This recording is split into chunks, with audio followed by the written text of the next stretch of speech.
Sama dengan al-Asy'ariyun ini. Ya, sok tahu dengan sifat-sifat Allah Subhanahu wa taala. Mentakwilkan sifat Allah tidak ada nasnya. Tidak ada salafnya, tidak ada perkataan, tidak ada hadisnya yang berkaitan mereka katakan. Subhanallah ikhwan, ya. Luar biasa Imam Ahmad menjatuhkan hujah orang tersebut.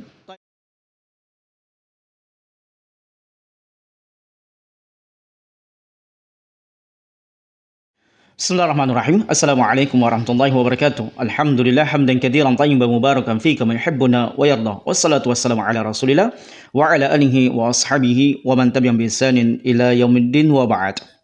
Dalam usulnya ahli sunnah wal jamaah yang benar, bukan KW, bukan filsafat, bukan sufi, bukan asy'ariyun yang mengaku-ngaku ahli sunnah wal jamaah ketika mengimani Allah Subhanahu wa taala, maka usulnya ahli sunnah wal jamaah berkaitan dengan khusus sifat Allah Subhanahu wa taala adalah mereka berpaling atau menjauh atau meninggalkan dari tahrif.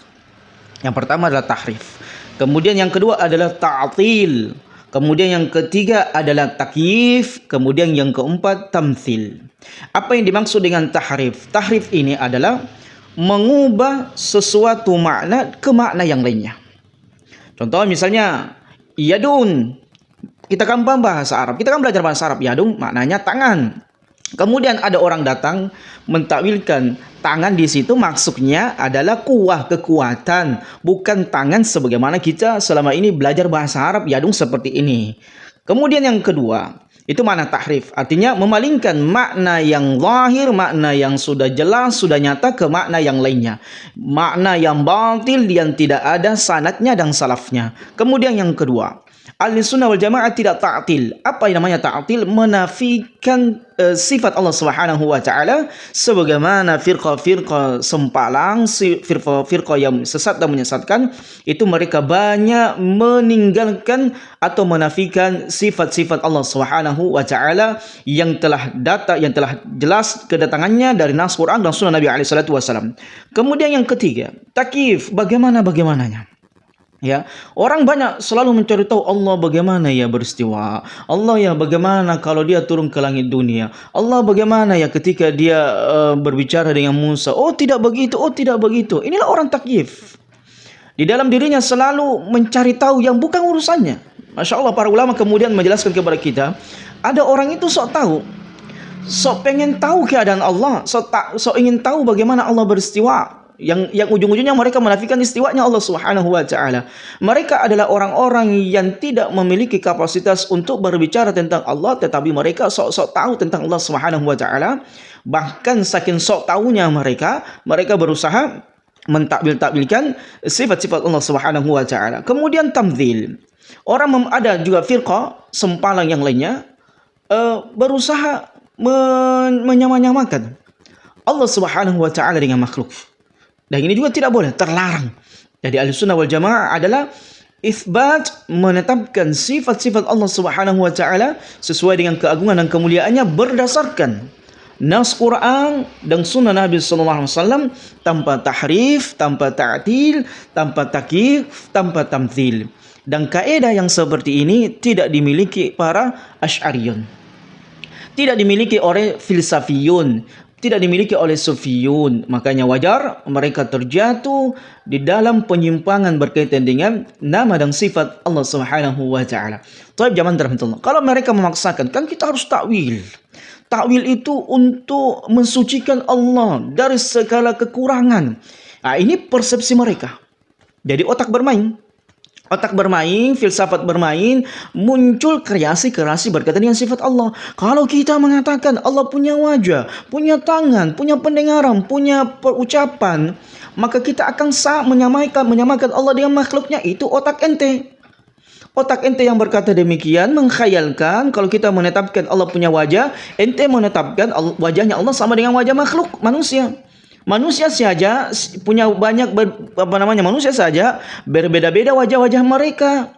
Jadi wajahnya siapa kita musamakan dengan wajahnya Allah? Wajahnya Ana berbeda dengan si Uding, wajahnya Uding berbeda dengan ustaz-ustaz yang lainnya. Jadi kalau kita mengatakan Allah Subhanahu wa taala wajahnya sama dengan makhluk, kalau kita tidak takwilkan, maka wajah makhluk siapa yang kita musamakan dengan wajahnya Allah? Nah, ini dia. betapa rancunya orang yang beragama di atas takwil-takwil yang sesat dan menyesatkan.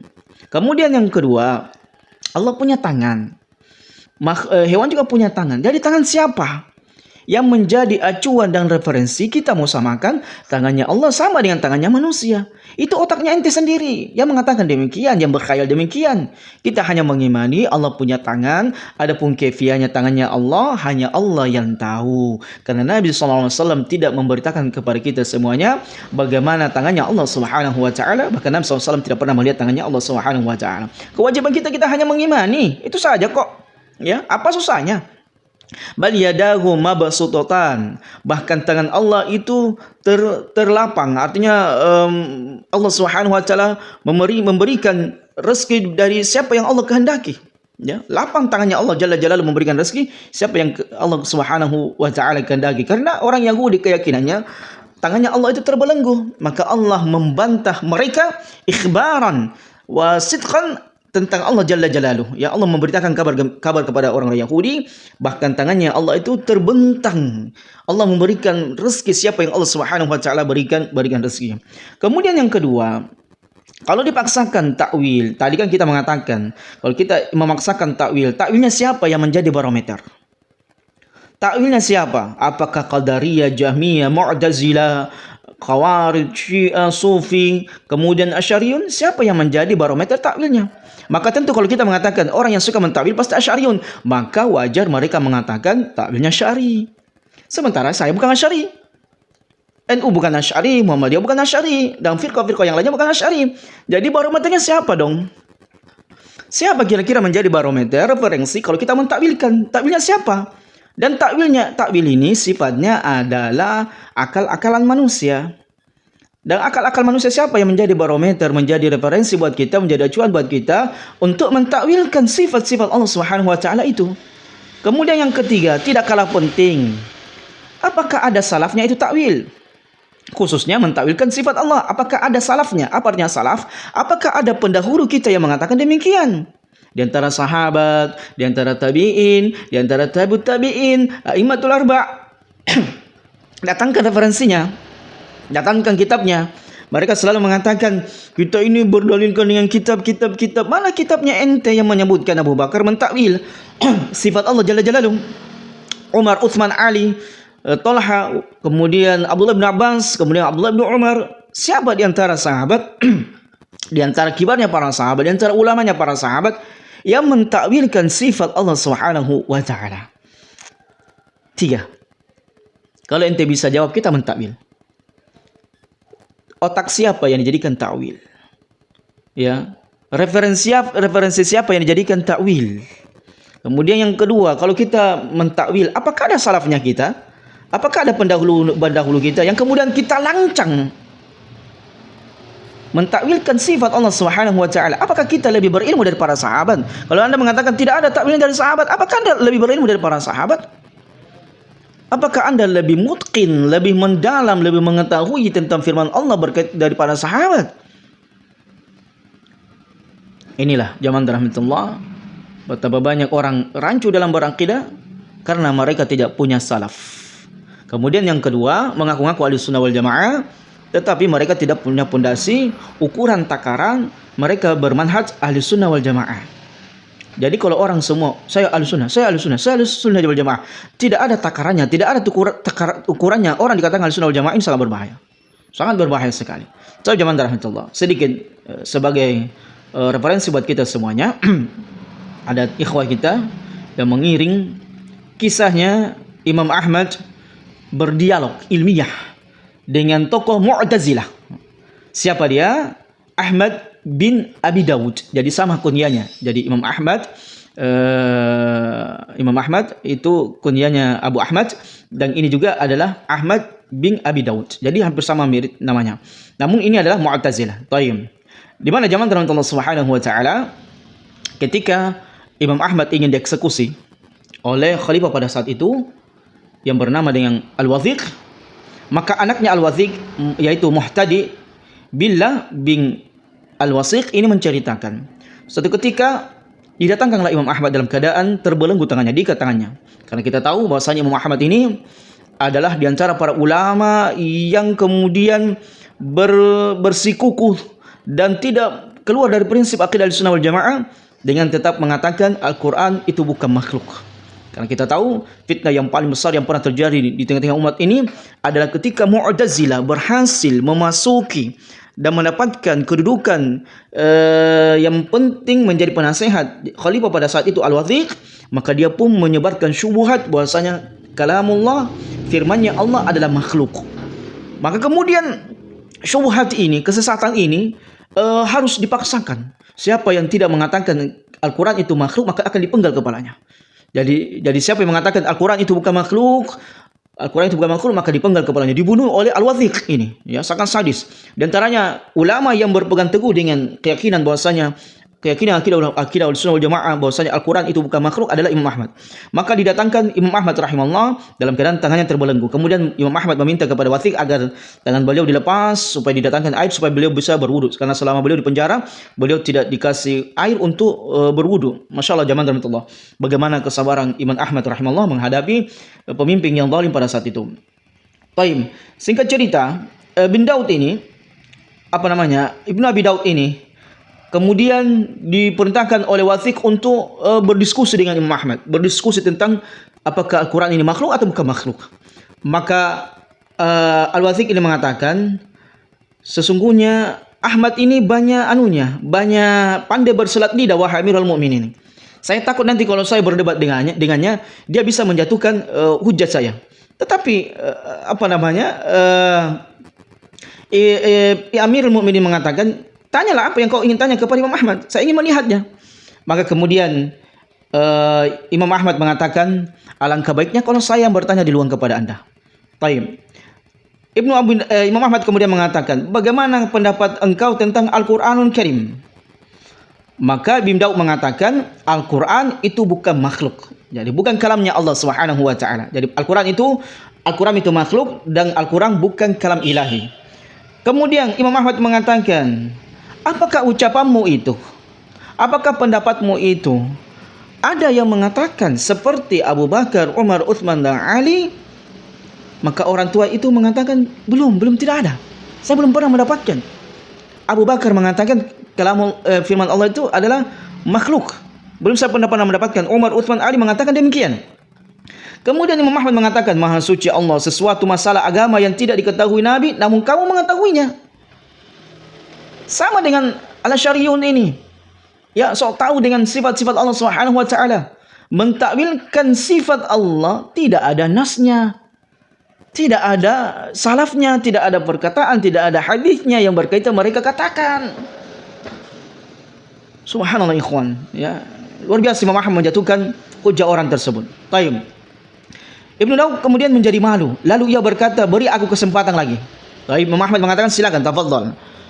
Kemudian Ibn Daud mengatakan, dia merubah jawabannya yang tadi dia mengatakan tidak, belum ada saya dapatkan pernyataan dari sahabat tabi'in dan tabi'in yang mengatakan Al-Quran adalah makhluk. Kemudian Ibn Daud mengatakan, ya, mereka telah mengetahuinya. Coba lihat Imam Ahmad menjawab. Imam Ahmad kemudian mengatakan, mereka mengetahuinya namun tidak mendakwakannya kepada manusia. Ibn Daud mengatakan, iya. Kemudian Imam Ahmad mengatakan, apakah yang cukup mereka lakukan tidak cukup bagimu?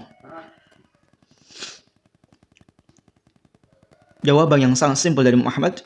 Kemudian Syekh ini berkata lagi, suatu perkara yang tidak didakwakan oleh Rasulullah SAW, tidak pula Abu Bakar, Umar, Uthman dan Ali radhiyallahu taala anhum, lalu anda mendakwakannya kepada umat manusia?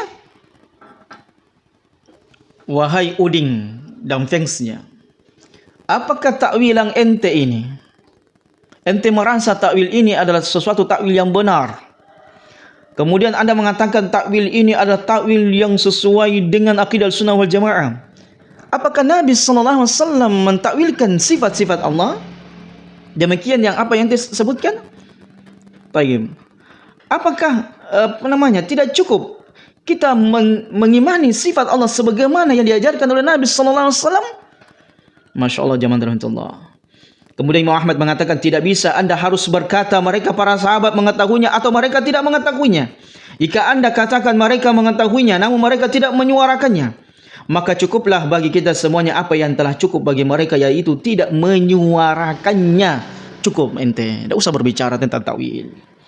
Berhenti ente tentang takwil, mempermalukan diri ente. Apakah ente lebih paham dari Nabi SAW, lebih paham dari sahabat, lebih paham dari tabi'in dan tabi'ut tabi'in berkaitan dengan sifat Allah? Siapa salafmu, wahai Uding, mentakwilkan sifat Allah? Siapa salafmu? Siapa yang mendahuluimu? Apa jawaban ente terhadap perkara ini? Oh, tidak ada. Ini hasil kreasi kami. Subhanallah.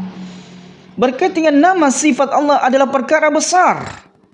Makanya Allah jelaskan kepada kita dalam Quran sifat-sifatnya, supaya kita mengimaninya, tunduk patuh, tanpa tahrif, tanpa ta'til, tanpa takyif, tanpa tamthil. Cukup itu.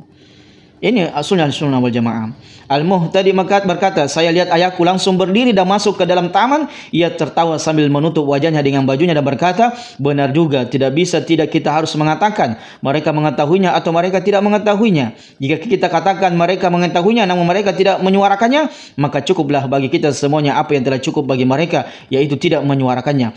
Jika kita katakan mereka tidak mengetahuinya, andalah yang mengetahuinya, maka sungguh celaka kita ini. Rasulullah SAW dan para khulafaur rasyidin anhum tidak mengetahuinya, sementara anda dan rekan anda mengetahuinya. Subhanallah ikhwan, berhenti perdebatan dengan dimenangkan perdebatan ini oleh Imam Ahmad. Inilah para imam kita. Mereka tanpa tahrif, tanpa ta'dil, tanpa takyif, tanpa tamthil dalam sifat Allah. Begitu pula dengan ketika terjadi fitnah bahwasanya Al-Quran kalamullah, bahwasanya Al-Quran ini makhluk, bukan makhluk dan sebagainya. Terjadi fitnah yang sangat luar biasa yang terjadi zaman Imam Ahmad, kemudian terjadi pembunuhan yang sangat luar biasa, penyiksaan yang luar biasa kepada para ulama pada saat itu. Coba lihat zaman rahmatullah. Siapa di antara sahabat yang mengatakan demikian takwil-takwil yang ente sebutkan itu? Apakah ente lebih berilmu dari sahabat sehingga lancang dan berani mentakwil? Subhanallah ikhwan. Maka alhamdulillah, ya, usulnya Ahlussunnah wal Jamaah itu jelas dari zaman ke zaman dijelaskan kepada kita. Karena kalau tidak begini akan muncul takwil-takwil ini, takwil-takwil itu terus menerus, tidak ada dasarnya, tidak ada nasnya, tidak ada dalilnya, tidak ada salafnya, terus berkreasi mengatakan demikian tentang Allah Subhanahu wa taala. Subhanallah amma yasifun. Maha suci Allah Subhanahu wa taala dengan pensifatan takwil buruk tentang Allah Subhanahu wa taala. Demikianlah jamaah rahmatullah, sedikit yang kita bisa bahas pada kesempatan yang berbahagia ini. Mudah-mudahan semoga kita menjadi lebih istiqomah lagi, lebih pede lagi, lebih percaya lagi bahwasanya tidak ada takwil dalam sifat Allah Subhanahu wa taala, karena hanya yang melakukan takwil orang Qadariyah, Jahmiyah, Mu'tazilah, Asy'ariyun, Khawarij, Syiah yang mereka menyimpang dalam perkara nama dan sifat Allah Subhanahu wa taala. Barakallahu fikum wa jazakumullahu khairan. Wassalamualaikum warahmatullahi wabarakatuh.